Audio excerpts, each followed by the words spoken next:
வணக்கம் நண்பர்களே, இன்றைக்கி நம்ம பார்க்க போகிறது உக்ரைனை பற்றி செய்தி. உக்ரைன் என்ன செஞ்சுருக்காங்கன்னா, நேற்று இரவு ரஷ்யாவில் உள்ள ஒரு முக்கியமான துறைமுகம் கருங்கடல் பக்கத்தில் உள்ள டுவாப்சோ அப்படிங்கிற துறைமுகத்தை வந்து ட்ரோன் மூலியமாக தாக்குதல் நடத்தியிருக்காங்க.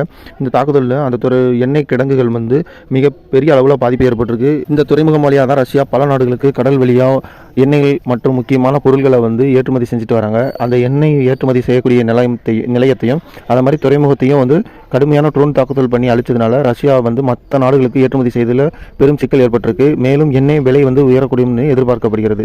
கச்சா எண்ணெய் தட்டுப்பாடு ஏற்படக்கூடிய இந்த சூழ்நிலையில் உக்ரைன் வந்து இந்த எண்ணெய் ஆயுத கிடங்குகள் மற்றும் முக்கியமான இடங்களில் தாக்குதல் நடத்தினது சரியா தப்பான்னு சொல்லி நீங்கள் கமெண்ட்டில் சொல்லுங்கள் மக்களே. அடுத்து பார்க்க போகிறது அமெரிக்கா பற்றி செய்தி. அமெரிக்கா வந்து என்னதான் ஈரான் கிட்ட வந்து அமைதி ஒப்பந்தம் ஏற்படுத்த போகிறோம் வாங்க அப்படின்னு சொல்லி பாகிஸ்தானில் வச்சு ஈரானை வந்து அமெரிக்கா கூப்பிட்டாலும் ஈரான் வந்து மறுத்துருச்சு. உள்ள என்ன காரணம் போய் பார்த்தா, ஈரானுக்கு போக வேண்டிய ஒரு முக்கியமான கப்பல்கள் வந்து அமெரிக்கா ராணுவம் வந்து சிறப்பிடிச்சு வச்சிருக்கு. இப்படி ஒரு அமெரிக்க ராணுவம் வந்து ஒரு கப்பலை சிறப்பிடிச்சு வச்சுக்கிட்டு பேச்சுவார்த்தைக்கு வாங்கினா யார் வருவா? ஈரான் வந்து பேச்சுவார்த்தைக்கு வரமாட்டோம்னு சொல்லி அமெரிக்காவின் அழைப்பை வந்து மறுத்திருக்காங்க. இந்த முடிவு சரியா தப்பான்னு சொல்லி நீங்கள் கமெண்ட்டில் சொல்லுங்கள்.